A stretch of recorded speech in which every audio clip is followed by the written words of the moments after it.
It's when a very meaningful relationship comes to an end that we stand to discover a highly peculiar fact about ourselves.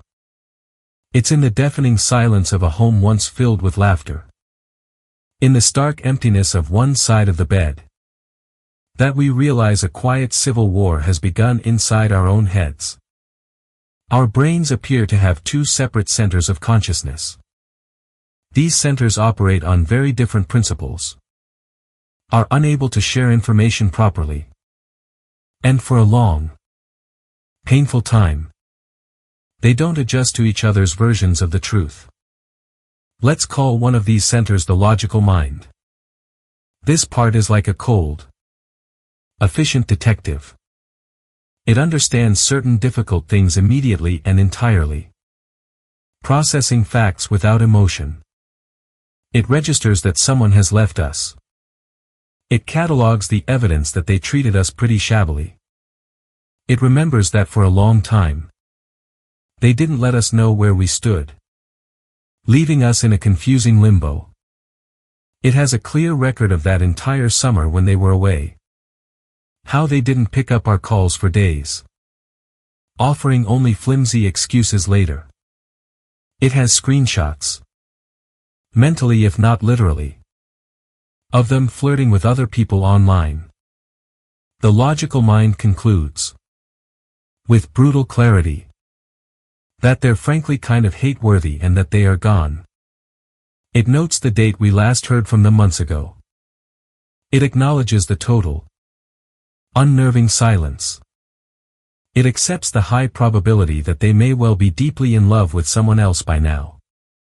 Our friends, operating from their own logical minds, see this all clearly and tell us, "You're so much better off." And our logical mind agrees with them completely. But then there's another part of the mind. Let's call this one the emotional mind. This part is not a detective. It's a poet, an artist, a keeper of sacred relics. It has a completely different reading of things and flat-out refuses to accept what the logical mind, with its cold, hard facts, tries to tell it. This part hears the logical mind well enough. It knows it's saying, "It's over. They were no good. They didn't deserve you." It's a waste of energy giving them another thought.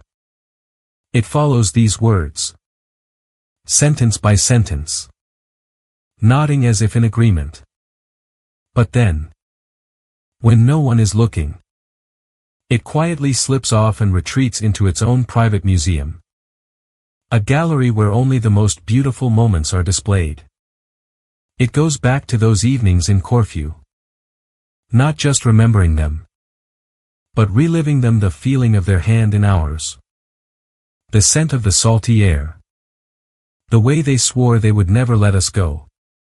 It wanders over to an evening in Berlin, in that cozy little cafe, when they sat in the chair opposite us, just reading. And the quiet contentment in that moment felt like a promise of a lifetime. It returns to the time when they cried, telling us how lonely they'd been in elementary school. And our heart ached with a fierce desire to protect them, to have been there to comfort the small child they once were. The emotional mind curates this collection meticulously. It edits out the arguments that happened just hours before that tender moment. It crops away the cold silences that followed that cozy evening. It conveniently forgets all the times they were selfish or dismissive.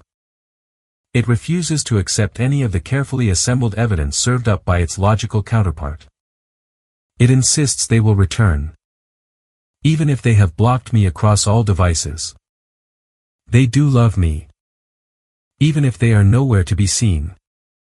They are my sweet baby, even if this very grown-up adult hasn't shown the slightest bit of interest since they disappeared into the night with their belongings many months ago.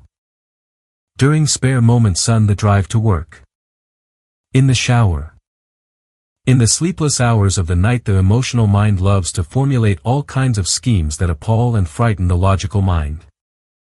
Maybe I should check their social media from a friend's account. Just to see if they're happy.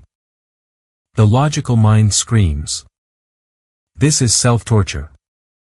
The emotional mind whispers back. No. It's research. Why not hand-deliver them a long, soul-bearing letter?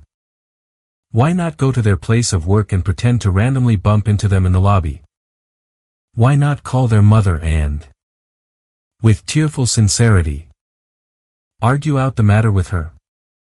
Why not contact one of their friends, hoping for a sliver of information? Why not pen them a long, beseeching email detailing exactly why they're wrong and why you two are meant to be? To each of these desperate suggestions, the logical mind rushes to douse the flames with ice-cold reason. They may have once loved you, but their actions prove they don't anymore. How could you ever feel safe or respected around someone who did this to you?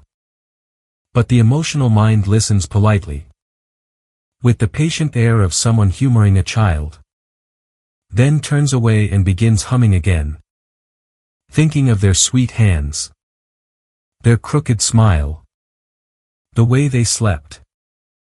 The emotional mind idealizes. The ex was an intellectual colossus, a paragon of virtue and tenderness, the absolute essence of kinky complicity, to which the logical mind struggles to add. And they were, above all else, just another human being, and not an especially kind or mature one at that.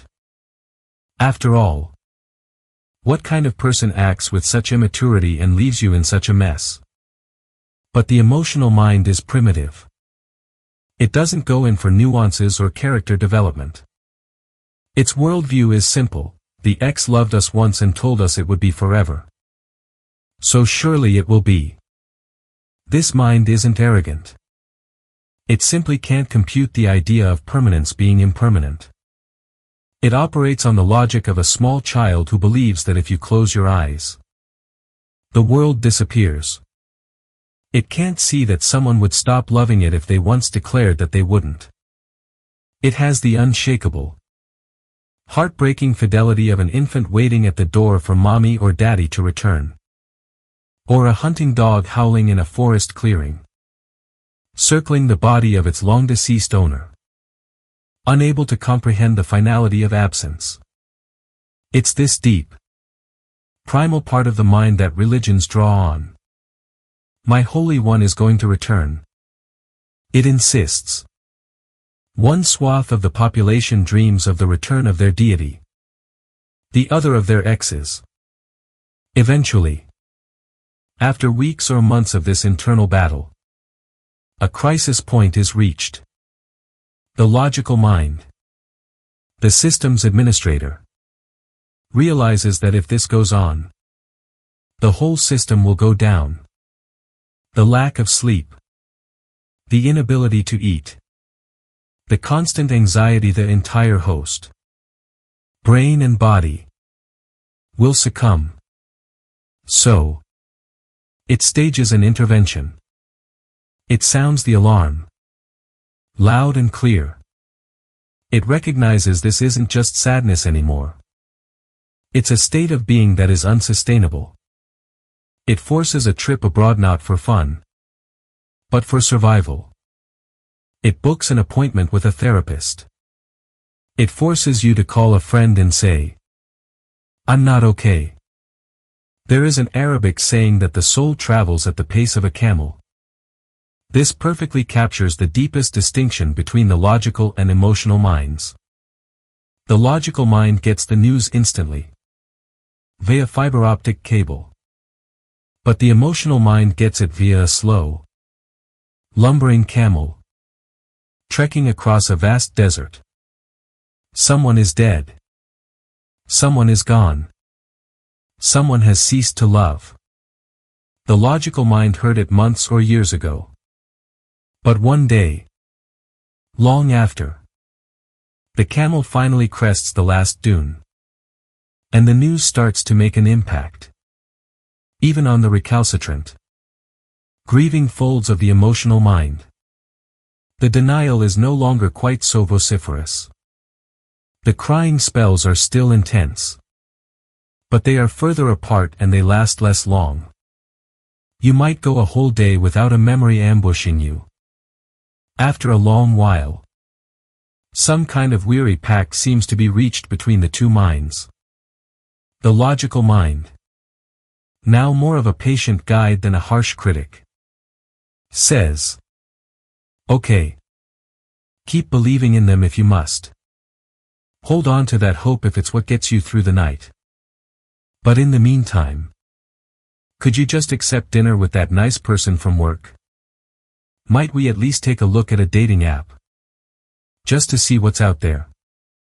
At one level, the emotional mind, in its pure, devoted way, will love forever. It's just that other things will finally begin to seize its attention. The rich tapestry of life starts to weave new threads. New memories are made. New laughter is heard. The old memories, once so vivid, will soften at the edges. The emotional mind will, blessedly, one day think of something else first thing in the morning. And the logical mind, having navigated this treacherous storm, will learn to be very, very careful of love going forward. It's a thrilling, beautiful force. This it will acknowledge. But it can also injure and maul us like pretty much nothing else ever can. And so, a fragile peace is declared. The logical mind, now a seasoned guardian, learns not to suppress the emotional mind, but to listen to its wisdom, to honor its capacity for deep feeling. The emotional mind, in turn, learns that its deep capacity for love isn't a weakness, but a superpower that must be wielded with the wisdom of experience. One day, you'll find that the camel has finally arrived at its destination. The two minds, no longer at war, look out at the horizon together. They see the possibility of a new sunrise, a new journey, a new loved one that is built not on frantic idealization, but on the sturdy, quiet foundation of hard-won peace and self-awareness. The heart, though scarred, is now stronger, more resilient, and more capable of true, profound love than ever before. And that, in itself, is the most beautiful discovery of all. If this story of the two minds resonates with you, and if you're on a journey to better understand yourself and the complexities of the human heart, we invite you to subscribe to our channel. Join our community as we explore more ideas for a wiser, more serene life. Click the bell icon so you won't miss our next journey together.